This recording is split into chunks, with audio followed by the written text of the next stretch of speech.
लुम्बिनी लायन्सको एक जितले 3वटा team top 4 qualified दौडबाट बाहिरिएका छन्। Nepal premier league NPL season 2 मा शुक्रबार भएको जनकपुर बोल्ट्स र लुम्बिनी लायन्स बीचको खेलमा लुम्बिनी लायन्सले 4 विकेटले जनकपुर बोल्ट्सलाई हराएसँगै पोखरा एभेन्जर्स, चितवन राइनोज र जनकपुर बोल्ट्स टप 4 क्वालिफायर हुने दौडबाट बाहिरिएका छन्। जारी प्रतियोगितामा लुम्बिनी लायन्स, पोखरा एभेन्जर्स र चितवन राइनोजले समान 6 खेल खेलिसकेका थिए, जसमध्ये लुम्बिनी लायन्सले 3 खेलमा जित दर्ता गर्दै 6 अङ्क र पोखरा एभेन्जर्स र चितवन राइनोजले समान 2 खेलमा जित हासिल गर्दै 4 अङ्क र जनकपुर बोल्ट्सले 5 खेल खेल्दा 1 खेलमा जित दर्ता गर्दै 2 अङ्क मात्र जोड्न सफल भएको थियो। जसमध्ये शुक्रबार भएको खेलमा जनकपुर बोल्ट्स र लुम्बिनी लायन्स बीचको खेललाई निकै नै महत्त्वपूर्णका साथ हेरिएको थियो, किनभने लुम्बिनी लायन्सले खेल हारेर जनकपुर बोल्ट्सले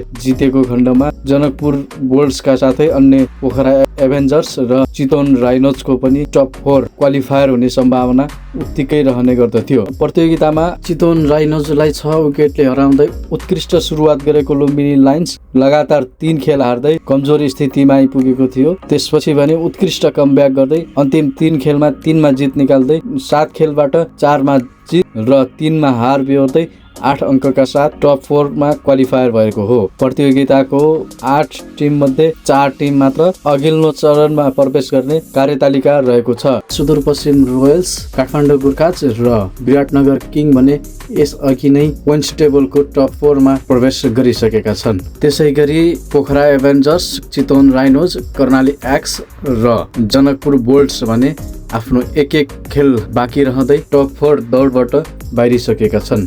आगामी दिनमा पनि यस्तै समय सान्दर्भिक भिडियोका लागि हाम्रो यस च्यानललाई सब्स्क्राइब गरिदिनु होला, साथै लाइक, कमेन्ट र सेयरको पनि अपेक्षा गर्दछौँ। धन्यवाद।